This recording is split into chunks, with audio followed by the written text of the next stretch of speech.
All right, Rabbi, good morning to everybody. Boker Tov. Boker Tov, Besorot Tovot. Boker Tov, señor Elías. Siempre un gusto saludarlo, señor Elías. Amen. Okay, good morning. We're dedicating Shul Ilu Nishmat Devorah Fege Bat Shemuel, Ora Devorah Bat Shemuel, and Rachel Bat Nekadam. Ruach Hashem Tenechem Megan Eden. You know, I would like to start with a very interesting story that I heard very recently. True story. Happened, I don't know how many years ago, here in the U.S. The story goes like this. There was a family, very poor family in Brooklyn, New York. Hazit, religious family. The father cannot maintain the family. And his son is 13, 14 years old. And the father tells him, son, I need your help. What's the help? You know, unfortunately, I cannot work. And I'm going from shul to collect money. And I need a second hand. So you should go every day and knock the doors of the Jewish community here in Brooklyn. And you will help me out a little bit with the parnasah. Unfortunately, that was the situation. The son accepted and he started to knock the doors of every single house. People were giving him $5, $10, whatever it is. With the time, this son had a dream. Not a dream.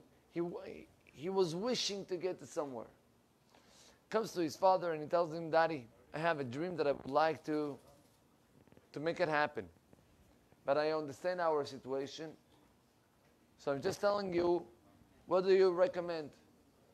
I wish to be a doctor. But obviously I know that we have no money to pay the studies. What can I do? Instead of having the father, throwing the kid out, he told him, you know what? Let's do the following. Now you're helping me, you're knocking the doors. 50% of what you collect, put it in the side. I don't know, we hope that Be'ezrat Hashem, with the time you will have enough money at least to start, and then we'll figure out. And that's what the kids started to do. Half of the money at the end of the day, he was putting it in a separate box, not even an account bank, in a separate box, he was putting the money. So that one day, in the middle of the freezing winter in New York, this kid, 14 years old, gets to one of the houses, and he knocks the door, and he have a young girl. She was in her 18 maybe, opens up the door, and he tell her, tzedakah. The girl, she starts to, touch her pockets. She have no money on top of her. And the door is still open, and in those seconds, the wind is entering to the warm house. And instead that warm house, the father of the girl was in. And he feels this, wind entering. So he tells his daughter, who is there? And she said, no, Daddy, tzedakah. Daddy got very upset at that. Tzedakah again, all the time they're asking and asking. Close up the door. She felt very bad, Poor kid, freezing cold outside. I'm not even helping him with money. I'm going to close up the door. And then she told him, listen, I have no money with me. But if you don't mind, can I give you a hot chocolate cup? Hot chocolate. Kid said, okay. She entered him to the house. They went to the kitchen. She prepared the cup of hot chocolate. And he started to drink that cup. He said, my last time that I drank such a thing, I don't remember when it was it. I was feeling so good. Rabotai, as you can imagine, Fast forward the story. This boy, his name was Jack, and the girl was Noah Levinstein. Each one of them grew up, both of them got married, and he was able to get into medicine and to become a doctor. Very, very important doctor. He became in New York. And one of those days, he's passing in the rooms of the hospital to check up the patients, and he opens up the papers next to the bed, and he sees Noah Levinstein. He looks at her, he recognizes her right away, and he check out what's the matter of this girl, of this woman, and unfortunately she was very, very sick. She had a terrible mahala. And this Jack decides that doesn't matter what, doesn't matter how, he's going to take care of this woman and he's going to save her life. She saved him, he's going to save her back. He brought the best medicines. He was taking care of bringing medicines that usually are not in the regular, how you call it? In the regular, in Hebrew it's called sal trufot. In the regular, medicines that the hospital gives. He brought special people, special doctors for different things. He sent her to different countries. And Be'emet, after a year and a half, this Noah Levinstein get healed, and Baruch Hashem, she's safe and alive. The family of Noah Levinstein comes to the hospital. They're very happy. And they come to pay the bill. Now, Rabotai, paying this type of bills, especially if the insurance is not so good, can be, So she sits down and she takes the file and she has to sign up. There is a bunch of papers. First paper, $7,000. Next paper, $15,000. Another one, $10,000. And like that, she passed $20,000, whatever it is. Finally, we're talking about $192,000. But, at least she's whatever. She signed it. The last paper she's about to sign, she sees she's about to sign it, and then she sees someone wrote something. And it's written in the bottom, all the bill was paid thanks to the hot chocolate cup. Signing down Dr. Jack, whatever. Then she said, you have no idea what an action of chesed can bring. The Gemara writes, Gdola legima.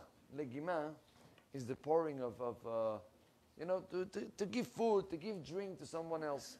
And the Gemara brings a whole list of things, what this legima can bring. The Gemara writes, Gdola legima shemeviyah shemekarevet et harechokim. She brings close people that are far. Says the Gemara, you want an example? Take the following example. Moshe Rabbeinu escaped from Mitzrayim. He gets to Midian. You remember that story? And he comes with the girls of Yitro. And when the girls of Yitro comes to their father, why you came so early today? Ish Mitzri, whatever it is. He said, and where is he?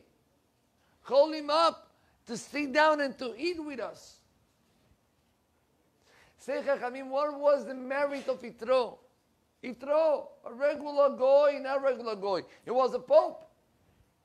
And he had the merit to have the greatest Navi as a Hatan for his daughter. How come? Says the Gemara, you know why? Because he offered up food and need to someone that was needing it. We have another case, totally different. We just read it a few weeks ago. There are two people, Rabotai, that even if they want to convert, we throw them out, and doesn't mean even not Syrian. Everybody.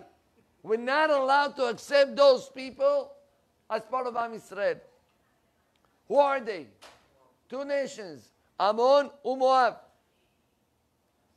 Two nations that lo yavo bikal Hashem le'olam. Why? Why? Says the Gemara, the reason is because these two nations, they came from who? They came from Lot. Who was Lot? Lot was the nephew of Abraham Avinu. Abraham prayed to save him out. He got saved. And when Am Yisrael years later wants to pass throughout their area without even touching anything, just to pass, not only they didn't even offer them food and drinks, but they didn't even let him pass. Say, HaKadosh Baruch Hu, you're not doing chesed, you cannot be part of Am Yisrael. Why? Because a Jew is Baishanim, Rahmanim, Vegomle Hasadim. And if there is no chesed, if it's not inside us, we're missing one of the pillars that is holding up the world. Al Torah, Al Ha'avodah, Ve'al Geminut Hasadim. Three things are holding the world. Writes the Gemara, there are four people that are considered like that. Who are they? Says the Gemara, Metzorah. Leopard guy? Yeah, lepers. Mishe'en lo banim. Suma, whoever is not able to see, the one that have no children, whoever is not able to see, ve'ani, and a poor. Says the Gemara, why these four? Why not a guy that cannot hear? Why not a guy that cannot talk? Why not a guy that... No, only these four. Says the Gemara, why? You want to know? Because the purpose of a human being in this world is only for one thing. Says the Ramchal, to be able to give. And if you're not going to be able to give because you have no way of giving, the Gemara writes, you are a dead person. Even though this guy is walking and he lives until 120, his life was without purpose. And that's why the Metzorah goes out from the Machane 7 days, he cannot give. Bar Minan, someone that have no kids, he cannot give. Even a guy that is not able to see, he needs all the time the help of others to get from others. He cannot even give. And Kol Sheken and Kal Vachomer, a person that have no money at all. These four, they cannot do chesed, they have no life. What a tremendous concept. Say Chachamim, here comes the point. Gdola legima, writes the Gemara. She'ofechet shigegot lezdonot. That is making from an avon that was by accident as an avera that was kivyachol on purpose. Which example the Gemara gives us? Says the Gemara, I'm going to tell you. You remember David HaMelech? Who was his best friend? Who was the best friend of David? Yonatan. Yonatan, we have the story that the father Shaul HaMelech he was very upset at David. So Yonatan told David, listen, hide behind one of the caves over there, right? And after a few days, I will take a bow and arrow and I will throw it. If the arrow falls on top over the cave, that means that the things are not going so well. If it's before, that means that we're good. Whatever happened, David HaMelech understood after Yonatan threw the arrow that really the father wants to kill him and he had to escape. Where he escaped, what was the first place that David HaMelech went to? Say Chachamim, listen to this. Yonatan, by mistake, he didn't even realize that David HaMelech was 3 days in that cave and he didn't eat and drink anything.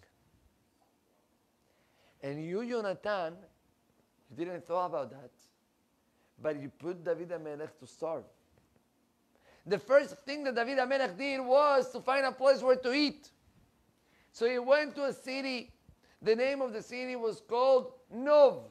Nov Ira Kohanim. There was a city of Kohanim. He got to that city and the Kohanim automatically, they gave him to eat and to drink and that. And at that moment, there was a man inside that city that he saw that, and he went to Shaul HaMelech. And he told to Shaul, listen, David was here in the city of Nov, and the people of Nov gave him to eat and to drink. And then David tells us, Shaul heard that, and he stood up and he went to Nov Ira Kohanim and he killed up everybody. Says the Gemara, who is the guilty of that death of all those hundreds of people in Nov? Yonatan. But why? Wasn't it on purpose? Says the Gemara, because the person who is not being careful in Chesed automatically is the guilty of whatever resulted there is. Rabotai, those are not nice words. Those are something that we have to take to action. We have to open our eyes and to see who is needing our help. What we're missing in this community, what we're missing around us, which people I can help, and if I cannot help, at least let this know to all the people that can help. But it's our responsibility to give chesed. Just want to end up story that I got yesterday, personal story. And I'm telling you, I got very emotional in this story. You're going to understand why. So one of the people that prays here, young fellow, learns with me every single day. He went to New York. So I asked him a favor. Told him, listen, if you're already in New York, I would like, there are some type of Mazda, Lahmajin, these type of things. And over here, it's hard to get. If you don't mind, I will make the order. And you bring it up if you have, room in the space in your luggage. The guy told me, of course, Rabbi, I'm going to give it up. Perfect. There was a whole misunderstanding over there with the stores, whatever. He had to go twice. Finally, he was able to bring it. He came here on Friday. I had Baruch Hashem, the Mazat, Fadalu, whatever you want. I had the Mazat for Shabbat. The Onik Shabbat. Monday morning, calls me up and he says, Rabbi, your berachot saved me. So what are you talking about? Which berachot? Yeah. I'm sure that you were blessing me on Shabbat. I said, yes, that's right. That I was blessing you on Shabbat, that's for sure. But what saved you? He says, listen, I am waiting for my green card 2.5 years already. 2.5 years. Rabbi, right after Shabbat, I got the mail, whatever, that everything was approved and I should come to the fingerprints. So very nice. Last night I see him and he tells me, Rabbi, why are you not saying this story to the Kahal? So listen, it's a nice story, but I don't know if it's a... But okay, I will try. He says, yeah, Rabbi, the truth is that it's a half of the story. So what do you mean half of the story? What's the second half? I have to tell him, Tells me, I cannot tell you, Rabbi. It's Aib. I pressed him a little bit. And told me, Rabbi, don't get angry. Be'emet. And it didn't bother me in anything. I really had no room in the luggage. And I bought new luggage. And I paid that extra luggage. And all of this action that I did of chesed, I thought was a chesed for you. When I realized that really the chesed was for me. Because whenever a person acts with chesed, what he gets back is chesed. And says the Gemara, more than when a person who gives tzedakah gives, he receives. Because you have no idea that your action, Borei Olam doesn't need our actions. Borei Olam just wants to see if we're able and we're ready to do. So Rabotai, it's an obligation. We have to look around us, especially those days of Ben HaMetzarim, to increase the chesed and to increase Ahavat Israel. How? Open up the eyes. Look around. There is someone that needs something. Jump. Do it. Don't wait until they knock your door and they ask you. No. You be proactive. And Be'ezrat Hashem, throughout this, but Olam also will be proactive. And we'll give to all of us Berachah and Tzachah. Amen ve'amen.